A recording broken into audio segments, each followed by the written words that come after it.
तर मित्रांनो, आज आपण इयत्ता 10वी पाली सुगंधवन यामधला नववा धडा आहे. सॉरी 10वा धडा आहे. तृतीय संगती कथा संक्षेपो यावरती आज आपण करणार आहोत. तर या धड्याची वैशिष्ट्य अशी आहे की तिसऱ्या धर्मसंगती संदर्भामध्ये माहिती देते. तर हे आपण पालीमधून मराठीमध्ये ट्रान्सलेट करणार आहोत. तर माझ्याकडे जी माहिती आहे तिसऱ्या धर्मसंगतीची, जी मी विविध पुस्तकामधून विनयपीठक आहे किंवा इतर जी पुस्तकं आहेत ते संकलित केली होती, ती माहिती पहिल्यांदा आपल्याला सांगू इच्छितो आणि त्यानंतर मग आपण पालीचं मराठीमध्ये ट्रान्सलेट करून पुस्तकामध्ये जे काय दिलेलं आहे ते आपण वाचणार आहोत. सुरुवात करूया तिसऱ्या धम्मसंगतीची. तसं म्हणा गेलं तर भारतामध्ये एकूण 6 म्हणजे आतापर्यंत 6 धम्मसंगती झालेल्या आहेत. त्यातल्या 3 धम्मसंगती या भारतात झाल्या आणि 3 संगती इतर देशांमध्ये. त्यातली 4थी धम्मसंगती आहे श्रीलंकेमध्ये.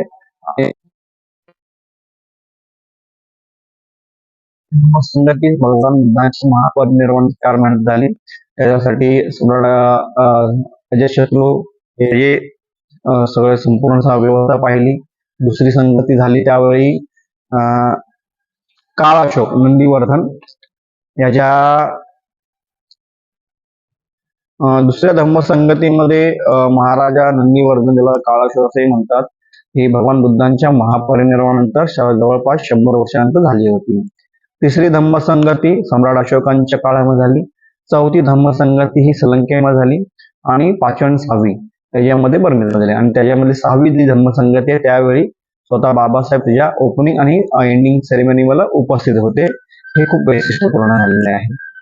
पहिल्या 3 संगतीमध्ये काय झालं, पहिली संगती व्यवस्थित झाली, त्याच्यामध्ये काही प्रॉब्लेम नव्हती. दुसऱ्या धम्मसंगतीमध्ये संघाचं ऑफिशियली 2 भागामध्ये भाग झाले. एक महायान झाला, हिनीला आपण स्थविरवादी म्हणतो किंवा थेरवाद परंपरा म्हणतो. तर ह्यांच्यामुळे म्हणजे ऑफिशियली 2 गट झाले दुसऱ्या धम्मसंगतीमध्ये. तिसऱ्या धम्मसंगतीपर्यंत काय झालं की सम्राट अशोकांचा जो काळ आला तोपर्यंत सम्राट अशोकांनी कलिंग युद्धानंतर बौद्ध धर्माचा ऑफिशियली स्वीकार केला आणि बौद्ध धर्माला विविध पद्धतीने ते विपुल प्रमाणामध्ये दान द्यायला लागले होते, त्यांची सेवा करू लागले होते. आणि ह्याच्यामुळे राजाश्रय मिळाला होता सम्राट अशोकामुळे. त्यामुळे बौद्ध संघात दुसऱ्या मताचे म्हणजे दुसरी जी बौद्ध धर्माला फॉलो करत नव्हते अशी लोकही स्वतःला बौद्ध म्हणू लागले आणि ते स्वतः चिवर परिधान करून ते स्वतःला बौद्ध म्हणून सांगू लागले होते किंवा बौद्ध भिक्खू सांगू लागले होते. मग त्यामुळे काय झालं, जातकांच्या खऱ्या मताला जाणणे फारच कठीण होऊ लागले होते. म्हणजे मुख्य बौद्ध धर्म कुठला आणि इतर कुठला ही मिळावट झाली होती. सम्राट अशोकाला बौद्ध धर्माचे भिक्खू संघाचे म्हणजे सम्राट अशोकापर्यंत जसं मी आता सांगितलं की दुसऱ्या धम्मसंगतीमध्ये 2 भाग झाले, महायान आणि थेरवाद परंपरा. ह्या 2 भागातून पुढे जाऊन सम्राट अशोकांच्या काळापर्यंत जवळपास त्याचे 18 पंथ बनले होते. ते कुठले 18 पंथ ते बघू आपण. स्थविरवादी मधून म्हणजे थेरवादी परंपरामधून एकूण 12 निकाय झाले, विविध पंथ झाले. पंथवाद असं म्हणू शकत नाही, स्कूल ऑफ बुद्धिझम म्हणतो की वेगवेगळ्या पद्धतीचं स्कूल ऑफ बुद्धिझम आहे, त्याला आपण तो नाव देऊ. पंथवाद जरा वेगळा शब्द वाटतो म्हणून निकाय आपण हा शब्द वापरूया. तर पहिला आहे स्थविरवादी परंपरा, दुसरा आहे महिषासक, विज्जपुत्र, सर्वास्तिवाद, धम्मगुत्तिक, काश्यपीय, संक्रांतिक, सुत्तवादी म्हणजे स्वक्रांतिकच, नवधम्मोत्तरीय, भद्रायनिक, धम्मागारिक आणि संगीमितीय. अशा प्रकारे स्थविरवादी परंपरेतून एकूण 12 निकाय झाले आणि महासंगिक म्हणजे महायानातून 6 निकाय निर्माण झाले. त्यातलं पहिलं आहे महासंगिक, गोकुलिक, एक व्यवहारिक, प्रज्ञप्तिवादी, बाहुलिक आणि चैत्यवादी. अशा प्रकारचे एकूण 6 आणि ते सुरुवात स्थविरवादातून 12 असे 18 निकाय ह्या बौद्ध धर्मामध्ये निर्माण झाले. ह्याच्या कारणामुळे काय झालं की पाटलीपुत्रामध्ये इतर धर्मी जे आले होते, जे बौद्ध म्हणजे जे स्वतःला बौद्ध सांगू लागले, भिक्खू सांगू लागले होते, ते आणि हे जुने यांच्यामध्ये वाद निर्माण झाला आणि त्यांचं म्हणणं असं की धम्म आता अशुद्ध झालेला आहे. आणि ह्याच कारणामुळे जवळपास पाटलीपुत्र नगरामध्ये म्हणजे सम्राट अशोकांच्या काळामध्ये पाटलीपुत्र नगरामध्ये 7 वर्ष उपोषण व्रत होऊ शकले नाही. उपोषण व्रत म्हणजे काय, की जे पौर्णिमा आहे, अमावस्या आहे, 2 अष्टम्या आहेत, ह्या दरम्यान संपूर्ण भिक्खू संघ एकत्रित जमतो आणि उपवासाचं पालन करतो किंवा त्यांचं जे काही आहे आचरण आहे ते त्यांचं ते आचरण करत असतात. तर हे 7 वर्ष झाले नाहीये आणि ह्या गोष्टी सम्राट अशोकांच्या नजरेस आल्या आणि त्यांनी ठरवले की या सगळ्या ह्या सगळे जे इतर पंथी आहेत ते निकायांना आपण मोडून काढले पाहिजे, तेव्हाच आपल्या राज्याच्या हिनदिनाचे भले होईल असं त्याला वाटलं आणि धर्माचे सार्थक होईल. यासाठी त्यांनी काय केलं की जे त्या काळातले सगळ्यात महत्वपूर्ण किंवा अभ्यासू जे ज्येष्ठ भिक्खू होते ते होते मोगलीपुत्र तिस्स. हे तेव्हा पाटलीपुत्रात नव्हते, मग त्यांना आचरण केलं, त्यांना विनंती केली की तुम्ही पाटलीपुत्रात या आणि हा जो काही संभ्रम निर्माण झालेला आहे तर सोडवून टाका. तर भदंत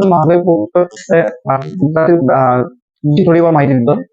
भदंत मोगलीपुत्र तिस्स हे ब्राह्मण कुळातले होते. त्यांच्या वडिलांचं नाव होतं मोगली, म्हणून भदंत म्हणजे त्यांना मोगलीपुत्र असे म्हणायला येते. जेव्हा ते 8 वर्षांचे झाले तेव्हा त्यांनी आयुष्यात सिग्गल नावाच्या स्थविराने प्रवचित केले आणि त्यांना विनयाची आणि धम्माची शिकवण त्यांनी दिली. लवकरच त्यांनी सुत्त, विनय आणि अभिधम्म जो मातिकेच्या सुरुवातीपासून मातिकेच्या दुसऱ्या धम्मसंगतीपर्यंत अभिधम्म हा मातिकेच्या स्वरूपात होता, तो सर्व त्यांना आयुष्यमान चंडवजी स्थविरांनी शिकवलं व त्यांना उपसंपन्न करून घेतले. उपसंपन्न झाल्यानंतर त्यांचं नाव तिस्स ठेवलं. तेव्हा आता तिस्स कोण असं विचार केला तर मोगलीपुत्र तिस्स असं त्यांना पुढे म्हणून सगळे म्हणायला लागले आणि ह्याच नावाने ते पुढे जाऊन प्रसिद्ध झाले. ते सर्वगुण संपन्न होते, म्हणूनच पाटलीपुत्रातून ते भिक्खू संघाचे लवकरात लवकर प्रमुख झाले. सम्राट अशोकांच्या आमंत्रणावरून मोगलीपुत्र तिस्स पाटलीपुत्र येथे आले आणि सम्राट अशोक यांच्याशी विचार विनिमय करून मोगलीपुत्र तिस्स म्हणाले की खऱ्या आणि खोट्याचा निवाडा करण्यासाठी स्थविरवादी परंपरेची आपल्याला एक बैठक म्हणजे एक संघ सभा बोलावं लागली आणि त्या संघाचा ठराव पास करून घ्यावा लागला. म्हणजे हे सर्व लक्षात घ्या की ऑन द स्पॉट काही झालं नाहीये. तर त्यांनी काय सांगितलं होतं की पहिला भिक्खू संघाची सभा बोलवा आणि त्याच्यामध्ये हा ठराव ठेवा. जोपर्यंत भिक्खू संघ ठराव पास करत नाही तोपर्यंत आपल्याला काही करता येणार नाही. एक प्रकारे लोकशाहीवादी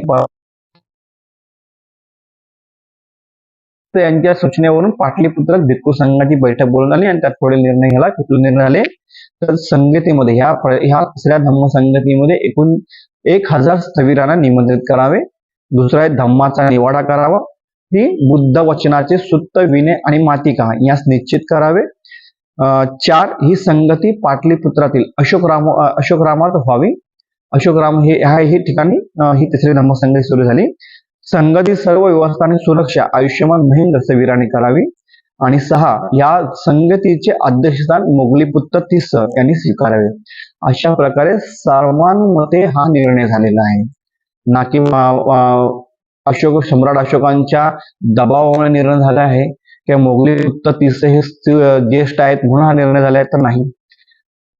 भारतामध्ये लोकशाही परंपरेची सुरुवात म्हणजे काय, जी लोकशाही आहे जी भगवान बुद्धाने पाया घातलेला आहे, ही भगवान बुद्धांच्या काळापासून ही लोकशाही सुरू आहे. सर्वांमध्ये जो निर्णय होईल तो फॉलो केला जात होता, हे इथे आपल्याला दिसून येतं. संगतीचे कामकाज जवळजवळ आणि त्यावेळी जे इतर पंथीय होते किंवा जे भिक्खू संघ होते त्या सर्वांना एकच प्रश्न विचारला की भगवान बुद्धांचा धर्म कुठला. आता भगवान बुद्धांचा धर्म जो फॉलो करत नाहीये तो वेगळा सांगू लागला, पण जे कोण होते ते व्यवस्थित सांगत होते. विभज्यवादी असं शब्द आहे, विभंगवादी असं शब्द आहे तो, की तुकडे तुकडे करून पाहणे. विभज्यवादी हा धर्म बुद्धांचा आहे. म्हणजे तुकडे तुकडे करून पाहणे म्हणजे काय की प्रत्येक स्कंदाचं आयतनाचे, धातूचे, सत्याचे, इंद्रियाचे, प्रत्येक समुत्पादनाचे, सतीत्पणाचे, बोधंगाचे किंवा मार्गाचे किंवा ज्ञानाचे किंवा नियमांचे, ह्या सर्वांचं तुम्ही तुकडे तुकडे करून पाहणे, प्रत्येक गोष्ट सूक्ष्म करून पाहणे हा बुद्धांच्या धर्माचा मुख्य पाया आहे किंवा बुद्धाचा धर्म सांगतो. त्याच्यामध्ये अजून काय झालं, सम्राट अशोकाने जे ह्या बुद्धांचा धर्म सांगू शकत होता त्या सर्वांना भगवान सम्राट अशोकांनी 60,000 त्यापैकी लोकांची संख्या होती त्या लोकांना पांढरे वस्त्र देऊन त्यांना भिक्खू संघातून त्यांना अलग करण्यात आलं, त्यांना बाहेर काढण्यात आलं. सन्मानपूर्वक बाहेर काढणं, असं काही जोर जबर केली नाही. त्यांना सन्मानपूर्वक त्यांना सांगितलं की तुम्ही भिक्खू संघातून बाहेर जाऊ नका. पुढे काय आलं की ह्याच संगत मागील दोन संगती म्हणजे पहिल्या आणि दुसऱ्या संगतीमध्ये 2,75,250 ग्रंथाचे संगायन त्या धर्माच्या सूत्रांचे संगायन झाले. त्यातून सुत्तास 5 भागात विभाजन करण्यात आले. जसे पहिल्या संगतीत आले काय झालं, पहिला भाग आहे सुत्ताचा द्विग निकाय, मध्यम निकाय, संयुक्त निकाय, अंगुत्तर निकाय आणि खुद्दक निकाय. विनयाचे 3 भाग केले, सुत्त विभंग, खंदक आणि परिवार. सुत्त विभंगात भिक्खू पातिमोक्ष सुत्तांची केलेली व्याख्या त्याला भिक्खू विभंग व भिक्खुनीच्या पातिमोक्ष सुत्तांची केलेली व्याख्या त्याला भिक्खुनी विभंग. खंदक याचे 2 भाग केले, महावग्ग आणि चूलवग्ग. म्हणजे एकूण सुत्त विभंगात भिक्खू विभंग आणि भिक्खुनी विभंग करून 2 ग्रंथ केले आणि खंदक याचे महावग्ग आणि चूलवग्ग असे 2 ग्रंथ केले, असे मिळून 4 ग्रंथ केले व भिक्खू पातिमोक्ष्याच्या निदानासह 227 नियमांचे 8 भागात विभाजन केले. तसेच भिक्खुनी पातिमोक्ष्याचे निदानासह 311 नियमांचे 7 भाग केले. सुत्तामध्ये जो अभिधम्म मातिके स्वरूपात होता त्याला वेगळा केला आणि त्या अभिधम्माला 7 भागामध्ये विभागले. पहिला आहे धम्मसंगिनी. धम्मसंगणीमध्ये चित्त, चैतसिक, कुशल, अकुशल आणि अव्यकृत यांची मांडणी केली. 2 विभंग, ह्याचा अर्थ होतो वेगवेगळे भाग. सांगितलं कशाचे, स्कंदाचे, आयतनाचे, धातूचे, सत्याचे, इंद्रियांचे, प्रत्येक समुत्पदाचे, सतीपठ्ठाणाचे, भुजंगाचे, मार्गाचे, ज्ञानाचे, नियमांचे ते वेगळे भाग.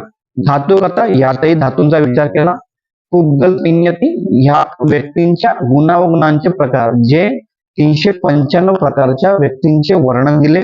यमक, ह्या 2-2 जोड्या दिल्या. मूळची जोडी, स्कंदाची जोडी, आयतनाची जोडी, सत्य, संस्कार, चित्त, इंद्रिय या सगळ्या जोड्या दिल्या, अर्थात व्याख्या दिल्या. 6 पठ्ठाण, यात प्रतीत समुत्पादाचे विश्लेषण केले. आणि 7वा कथावतू हा जो ग्रंथ आहे तो मोगलीपुत्र तिसऱ्यांनी लिहिला. त्या संगतीमध्ये 17 निकायांचे, इतर 17 निकायांचे त्यांच्या मतांचे खंडन केलं. त्या खंडन म्हणून 23 भागात विभाजन केले. त्याला कथावतू हे नाव देऊन अभिधम्मात घेतले. याचे लेखक मोगलीपुत्र तिसरा. अशा प्रकारे तिसऱ्या संगतीत बुद्ध भाषणाचे 3 भाग झाले. एक सुत्त, दुसरं विनय आणि तिसरं आहे अभिधम्म. तसेच ह्या 3 पिटकांना समजण्यासाठी अट्टकथा म्हणजे अर्थकथा पण होत्या. त्या म्हणजे सुत्तला समजण्यासाठी महाअट्टकथा, विनयाला समजण्यासाठी पुरुज्ञ अट्टकथा, अभिधम्माला समजण्यासाठी महापचारी अट्टकथा. ह्यांच्या या सर्वांना संघ सर्व म्हणजे हे सर्व आहेतच, पण त्याच्यावर अधिक गोष्ट कुठली झाली तर 2 गोष्टी महत्त्वाच्या झाल्या. ह्या धम्मसंगतीनंतर देश विदेशात प्रचार करण्यासाठी पहिल्यांदा देश विदेशात प्रचार करण्यासाठी भिक्खू संघाला पाठवण्यात आलं. आणि ह्याची सर्व तुम्हाला नोंद कुठे भेटेल की समंत पासादिका नावाचा ग्रंथ आहे, त्याच्यामध्ये तुम्हाला ही माहिती संपूर्ण भेटणार आहे. तर स्थविर मध्यंतिक होते, त्यांना काश्मीर आणि गांधार प्रदेशात पाठवलं. ह्याच्यामध्ये सर्वात महत्त्वाचं लक्ष घ्या की इसवी सन पूर्व हे घटना आहे इसवी सन पूर्व 250च्या दरम्यानची. म्हणजे तो एक्झॅक्टली काल मी नंतर सांगेन तुम्हाला. एक समजून घ्या की 250 वर्षांपूर्वी म्हणजे इसवी सन पूर्व 250 वर्षांपूर्वीची घोषणा आहे. त्यावेळी काश्मीर प्रांतामध्ये, आता जो जम्मू काश्मीर प्रांत आहे त्याच्यामध्ये पाठवण्यासाठी मध्यंतिक यांना पाठवण्यात आलं.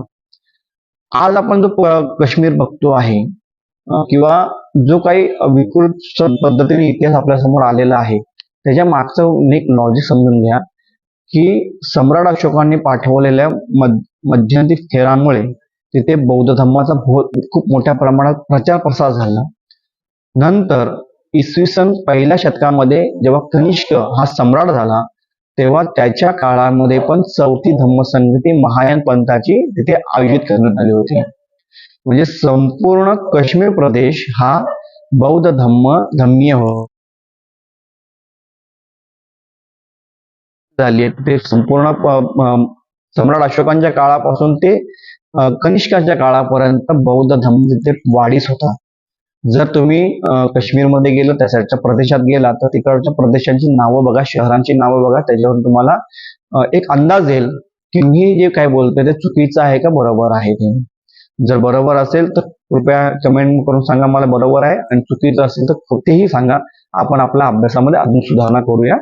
तर का सांगण्याचा उद्देश आहे की आपल्यापर्यंत जो आलेला इतिहास आहे, जो काही सांगण्यात आलेला इतिहास आहे, तो कशा प्रकारे मोडून तोडून सांगण्यात येतो हे सांगण्याचा प्रयत्न आहे. आपल्याला अधिक अभ्यास केला पाहिजे. ह्या संगतीवरून तुम्हाला समजेल की काश्मीर हा बौद्ध धर्मीय प्रदेश होता म्हणून. त्यावरती पुन्हा काहीतरी आपण बोलूया, चर्चा करूया सध्या ह्याच्यावरती. महिष मंडळ म्हणजे आताच्या नर्मदा नदीच्या दक्षिण प्रदेशातला जो भाग आहे त्याला महिष मंडळ म्हणते, आणि तिथे स्थवीर महादेवांना पाठवलं झालं. वनवासी प्रदेश म्हणजे भारताचा उत्तरी किनारा, या ठिकाणी स्थवीर रक्षित किंवा स्थवीर रक्षित यांना पाठवण्यात आले. युनानी भिक्खू धम्मरक्षित यांना अप्रांत प्रदेशात म्हणजे मुंबई, गुजरात आणि समुद्रपठाराचा जो प्रदेश आहे तिथे, इथे लक्षात हा शब्द लक्षात, युनानी म्हणजे हा भारतीय नव्हता, तर इतर जो आपला अलेक्झांडर आहे म्हणजे सॉरी मिलिंद प्रश्नामधला जो युनान प्रदेश आहे तिथला हा व्यक्ती आहे. स्थवीर महाधम्मरक्षित यांना महाराष्ट्राचा उल्लेख इथे भेटतो आपल्याला. महारक्षित स्थवीर यांना यवन प्रदेशात, सेम मिलिंद प्रश्नातला. मध्यम स्थवीर यांना हिमवंत प्रदेशात, सोन आणि उत्तर यांना सुवर्णभूमी बर्मा इथे, तर महेंद्र, इटकीय, उत्तय, संबल आणि भद्रसाल यांना ताम्रपर्णी द्वीपात. आता जर श्रीलंकाचे नाव आहे त्याला पूर्व ताम्रपर्णी द्वीप म्हणायचे, त्यानंतर सिलोन नाव झाला आणि आता श्रीलंका.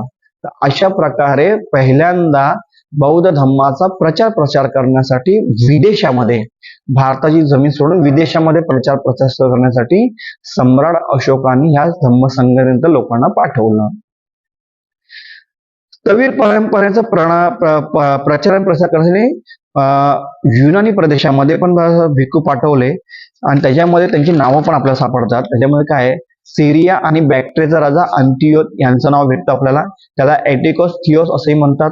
मिश्रचा राजा तुर्मय, टोलेमल फिलाडेपस, मेसिडोनियाचा राजा अंतकिन, एंटिकोस ऑनसे, सिरिन मिश्रचा पश्चिमेकडील राजा मेघ, एपिरसचा राजा अलिक सुंदर किंवा अलेक्झांडर.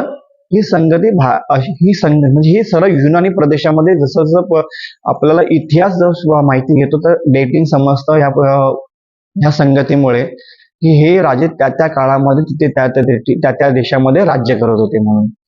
ही संगती अश्विन पौर्णिमेला इसवी पूर्व 235 ला झाली होती, आणि अशी महावंशाची म्हणजे श्रीलंकेमध्ये जो ग्रंथ लिहिला गेला आहे वंश साहित्य, त्याच्यामध्ये महावंशामध्ये ही नोंद आहे की इसवी पूर्व 235 अश्विन पौर्णिमा झाली.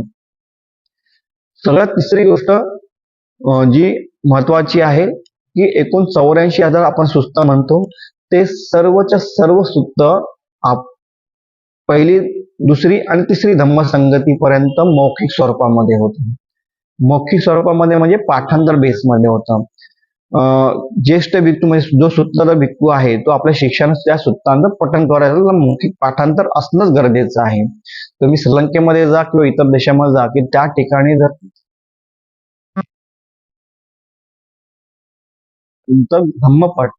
धम्मपद हे जोपर्यंत मुखोद्गत होत नाही तोपर्यंत त्या भिक्खूची उपसंपदा होत नाही, अशा प्रकारे तिकडची रचना आहे. म्हणजे बऱ्याच देशामध्ये अशा प्रकारची रचना आहे की विशिष्ट पद्धतीचे एक कुठलं तरी म्हणजे एक पुस्तक तुम्हाला पाठांतर असलं पाहिजे. श्रीलंकेमध्ये किंवा इतर देशामध्ये पण ही पद्धत आहे. अशीच पद्धत प्रत्येक त्यावेळी भारतामध्ये होती आणि जगभर हे आता जसं पाठवलं त्यानुसार झाली होती. तर अशा प्रकारे सर्व धम्म संगतीचा म्हणजे मी संकलित केलेल्या माहिती तुम्हाला देण्याचा प्रयत्न केला. आता आपण काय करूया की ह्या जे मेन पुस्तक आहे त्या पुस्तकामध्ये काय लिहिलंय त्याच्यावरती आपण अभ्यास करणार आहोत. जे 10वीच्या मुलांसाठी खूप गरजेचं आहे. ही इतर माहिती मी मुद्दाम दिली कारण पुस्तकामध्ये माहिती खूप कमी भेटते. पुस्तकाचा जेव्हा आपण अभ्यास करतो तर खूप कमी माहिती भेटते, त्यासाठी इतर माहिती देणं गरजेचं आहे. काही पॉईंट, हेच पॉईंट मी आता सांगले, हेच पॉईंट याच्यामध्ये येतील थोड्याफार पद्धतीने, पण पुस्तकामध्ये कसं लिहिलं ते बघूया आपण. ततो परं अठ्ठति साधिकानि द्वे वत्सतानि सम्मा संबुद्धस्य भगवतो शासनं निराकुलं अहोसि निर्बुंदा अठ्ठति साधिके पण द्विवसते संपते पाटलिपुत्र नगरे श्री धम्माशोकस्य रण्यो नाम काले निगुद सामनेरं पटिच्च बुद्ध शासने प्रसिद्धित्वा भिक्खू संघस्य लाभ सत्कारं बाहुलं अहोसी. म्हणजे काय लिहिलंय की त्यानंतर भगवान सम्यक संबुद्धाचा धर्मप्रिय शासन 238 वर्ष अबाधित, निर्विघ्न आणि निरोगी राहिला.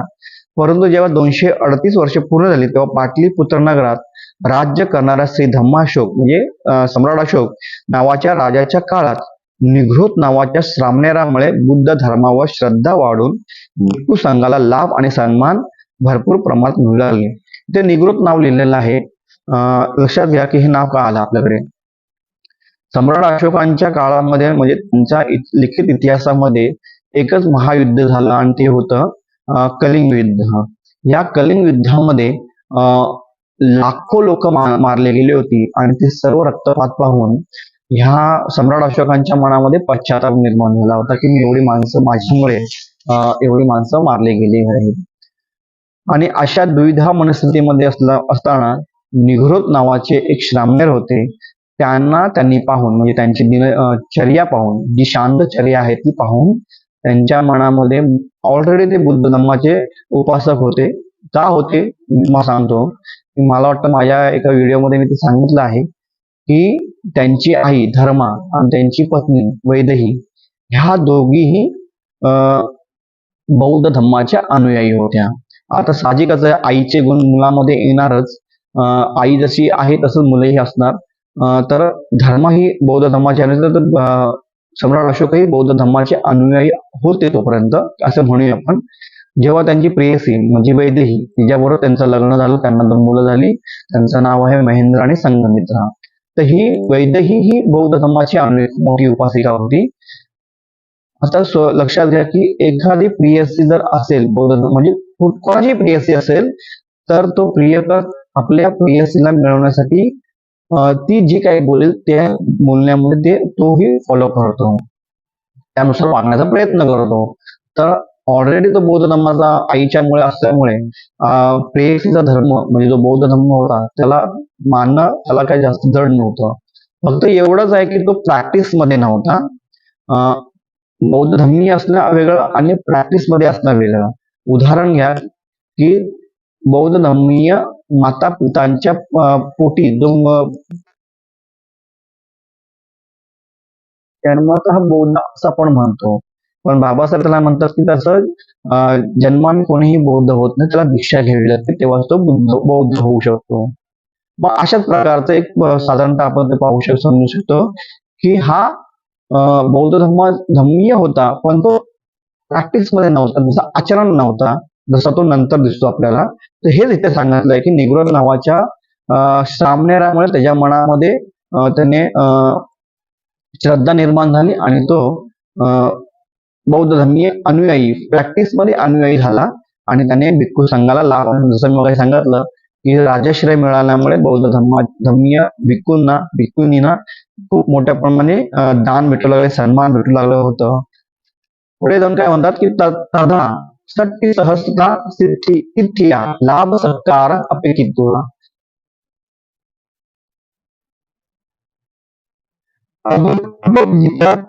पब्बदित्वा बियहुत्वा बोलत पवारणा दिख मेसु पविसती से यथा एनाम हंसान मध्ये बघा यथाच भिन्न मध्ये गवला यथाच सिंधवानं मध्ये गद्धभाती. म्हणजे त्यावेळी किमान 60,000 इतके असलेले इतर पंथीय लोक लाभ आणि सन्मानाची अपेक्षा करून दीक्षा न घेतलेले असतानाही, म्हणजे आता मी सांगितलं दीक्षा घेणं गरजेचं आहे, घेतले नसतानाही दीक्षिताचे बनून उपोषण पवारणा इत्यादी धार्मिक कारणामध्ये प्रवेश करू लागले. जसे हंसामध्ये बगळे, गायीमध्ये रानगाई आणि सिंधी घोड्यांमध्ये गाढवे प्रवेश करतात. तदा भिक्खू संघो इदानी अपरिशुद्धा परिसानी मनसी करित्वा उपोषितं न अकासी. त्यावेळी भिक्खू संघाने आता सभा म्हणजे परिषद अशुद्ध झाली आहे असे मनात आणून उपवास विधी केला नाही. शासने अबुद्धं भूत्वा सत्तवस्सानि उपोषत पवारणानि विजन्ति. म्हणजे धर्मात रोग निर्माण झाला किंवा विघात परिस्थिती निर्माण झाली ज्यामुळे 7 वर्ष उपोषत आणि पवारणा विधी खंडित झाली होती. श्री धम्मासुकोच्च राजा तं सुतवा. म्हणजे त्याने सम्राट अशोकाने हे ऐकून तं अधिकरण खूप समय ही उपोषतन कारा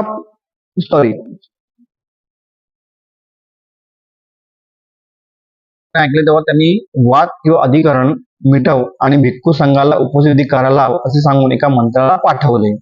अमोच्च भिक्खू उपोषतं अकुत कामे किं करिसामिति राजानं पटी पुच्छितुं अविसहताय संयमूढो भूत्वा अय्येन मुळेन मय्येत्वा सचे भिक्खू संघो उपोषत न करेये.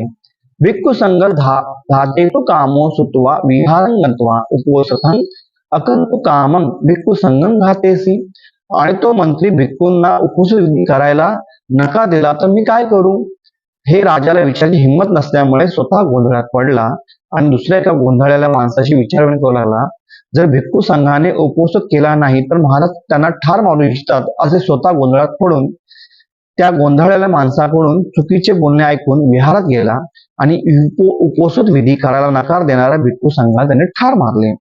राजाचं तं सुतवा अयं बालो मया अनानतो हुत्वा हिदिसं लुद्दुकमं अकासी अहं पापकम्मतो मुच्चिसामि त्वा मावती. छळदातो हुत्वा मोगल पित्तो तिस्स थेरं गंगायत पतिसोत्तो अनित्वा तं कारणं थेरं पुच्छी. म्हणजे आणि जेव्हा राजाने हे ऐकले तेव्हा त्यांनी विचार केला की या मूर्खाने मी आदेश दिला नसतानाही असे हिंसक कर्म केले, मी या पाप कर्मातून सुटू शकेल की नाही अशा संशयात पडून त्यांनी मोगली पुत्र स्थवीर यांना गंगेच्या प्रवाहाविरुद्ध बोलावून घेतले आणि ते कारण स्थवीरांना विचारले. थेरोच दीपकती रजिताकान दीपकती चित्तदातकेन अचेतनाय पापकम्मोतो मोचे सती ती विसजेसी सत्ताहंपी तित्यानं वादं श्री धम्मासोकरय्योसि खायसी. वादेन वादं तुलयित्वा सत्य सहसमुते तिथ्ये शासना बहिरे अकासी. म्हणजे आणि स्थवीरांनी दीपक तिथर या जातक कथेच्या आधारे हेतू नसल्यामुळे तुम्ही पाप कर्मातून मुक्त व्हाल असे सांगून दिलासा दिला. त्याने श्री धम्मासोक राजाला एक आठवडाभर इतर पंथीय लोकांच्या मताबद्दल शिकवले. एका मताची दुसऱ्या मताशी तुलना करून 60,000 इतर पंथीय लोकांना धर्मातून बाहेर काढले. त्यानंतर त्यांनी उपवास विधी संपन्न केला. भगवता उत्ती नियामेनेव कथावस्तूंच भिक्खू संगमस्य व्याकासी. म्हणजे भगवंताने सांगायला पद्धतीने कथावस्तू नावाच्या ग्रंथाचे भिक्खू संघाच्या मध्ये स्पष्टीकरण केले. अशोक रामेचे सहस्रमुक्ता महाथेरा नवही मासेही संगाईसु. आणि अशोक विहारामध्ये अशोक रामामध्ये 1000 महासेविकांनी 9 महिने धर्मग्रंथाचे किंवा पठण केले, संगायन केले. तदा मज्जिम देशे पाटलिपुत्र नगरे श्री धम्मासोकरय्यो रज्जुन पत्वा 18 वर्षांनी अहे सुंतुम. म्हणजे त्यावेळी मध्य देशातील पाटलिपुत्र नगरात श्री धम्मासोक राजाचे राज्य सुरू असताना 18 वर्षे झाली होती. अशा प्रकारे इथे थोडीफार माहिती दिलेली आहे. मरमरठे पण सिरिखत नगरे रामबोंक संगनाय रय्यो रज्जन पत्वा 12 वर्षांनी अहे सुंतुम. आणि मरम देशातील म्हणजे म्यानमार सिरिखेत नगरात रंबोक नावाच्या राजाने राज्य सुरू झाल्याला 12 वर्ष झाली होती. नावाच्या राजाने राज्य सुरू झाली होती. अशा प्रकारे इथे माहिती दिलेली आहे. आपण हा जो सर्वपूर्ण परिषद आहे तो शासन वंशो म्हणजे शासन वंशामधून त्यांनी घेतलेला आहे. मगाशी तुम्हाला मी सांगितलं की तुम्हाला एक उदाहरण दिलं महावंशातून, मी तुम्हाला मगाशी माहिती दिली, तर हीच माहिती तुम्हाला जी पुस्तकात दिली ती शासन वंशातून आहे. आता हे वंश साहित्य काय आहे, तर श्रीलंकेमध्ये जे काही लिखाण गेलेलं आहे त्याला वंश साहित्य म्हणतो. त्यातला तुळवंश, महावंश आणि शासनवंश अशा प्रकारचं दीपवंश, महावंश आणि शासनवंश अशा प्रकारचे काही ग्रंथ आहेत. तर ही छोटीफार माहिती ह्या पुस्तकामध्ये होती. मी तुम्हाला थोडी ब्रॉडली करून माहिती दिली, कारण ती गरजेचं होतं. त्या धम्म संगतीमध्ये काय काय झालं, काय काय नाही झालं, हे महत्वाचं सांगणं गरजेचं होतं. ह्या संगतीनंतर सम्राट अशोकाने मला म्हणाले मुघली पुत्र असताना की मला धम्माचं दायक बनायचंय, म्हणजे मला धम्माचा वारसा काय करायचं, जास्ती दान द्यायचं आहे तर काय करायचं. तर मोगली पुत्र तिस्स म्हणतात की दायत होणं सोपं नाहीये, त्यासाठी तुम्हाला स्वतःच्या मुलांना विकून. तर त्यांनी सम्राट अशोकाने महेंद्र आणि संघमित्रा या दोघांनाही भिक्खू संघाला दान दिलं. त्यामुळे सम्राट अशोकांना धम्माचे दायक म्हणलं गेलेलं आहे. तर ही माहिती ह्या पुस्तकामध्ये नसल्यामुळे अतिरिक्त माहिती देणं विद्यार्थ्यांना किंवा इतर जे आपले व्हिडिओ पाहतात आहेत त्यांना देणं गरजेचं आहे, की सम्राट अशोकाने किती महान त्याग केला आहे, किती महान कार्य करून ठेवलेलं आहे ते सांगणं खूप गरजेचं आहे. जसं मी परवा एक कालच एक व्हिडिओ पाठवला आपला चीन देशी प्रवासी लॉंगचॉंग, त्यावेळी सांगितलं की सम्राट अशोकाने त्यावेळी काय काय करून ठेवलं होतं, ही माहिती आपल्याला तिथे भेटली. आजही तिसऱ्या धम्म संगतीमध्ये सम्राट अशोकांच्यामुळे खरं तर ही तिसऱ्या धम्म संगती आयोजित करण्यात आली आणि त्यांच्यामुळेच जवळपास 9 महिने ही धम्म संगती चालू होती. 1000 स्थवीर तिथे काम करत होते, म्हणजे संगायन करत होते. या सर्वांचा देखभालीचा खर्च जो काही देखभाल आहे सम्राट अशोकांनी केली होती. तर अशा प्रकारे आजचा हा धडा इथे संपलेला आहे. अतिरिक्त माहिती आपल्याला कशी वाटली हे जरूर सांगावं, कारण पुस्तकामध्ये खूप शॉर्ट मध्ये आहे.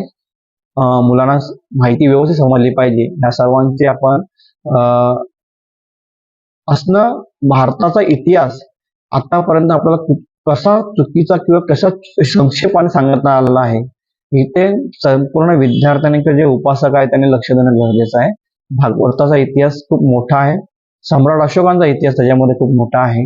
ह्या 6 धम्म संगतींचा म्हणजे आता ज्या सांगितलेल्या 6 धम्म संगती त्यातली तिसऱ्या धम्म संगतीचा आपण अभ्यास केला, पण त्या 6 धम्म संगतीमध्ये पुढे काय झालं हे खूप सांगणं गरजेचं होतं. मला वाटतं पहिली धम्म संगतीचा एक व्हिडिओ मागे खूप वर्षापूर्वी बनवला होता. आज दुसऱ्या तिसऱ्या धम्म संगतीचा बनवलेला आहे. जसं वेळ भेटेल तसं आपण ह्या 6 धम्म संगती एकत्रित व्हिडिओ बनवण्याचा प्रयत्न करू. तत्पूर्वी आपण सर्व इथे आलात त्याबद्दल आपल्या सर्वांचे आभार. मी दिलेली माहिती योग्य आहे की चुकीची आहे हे आपण प्लीज रिकन्फर्म करू. अधिक अभ्यास करून ती माहिती कशी बरोबर होईल प्रयास करेन.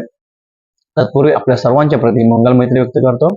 आपल्याला जर हा व्हिडिओ आवडला असेल किंवा माझे चॅनल आवडला असेल किंवा आपल्याला ही पाली भाषेसाठी आपण हा चॅनल निर्माण केलेला आहे, जर त्याला सपोर्ट करायचा तर जरूरच चॅनल लाईक करा, शेअर करा आणि जास्त सबस्क्राईब करा. आपल्या सर्वांच्या प्रती मंगल मैत्री व्यक्त करून इथे थांबतो. नमो बुद्धाय.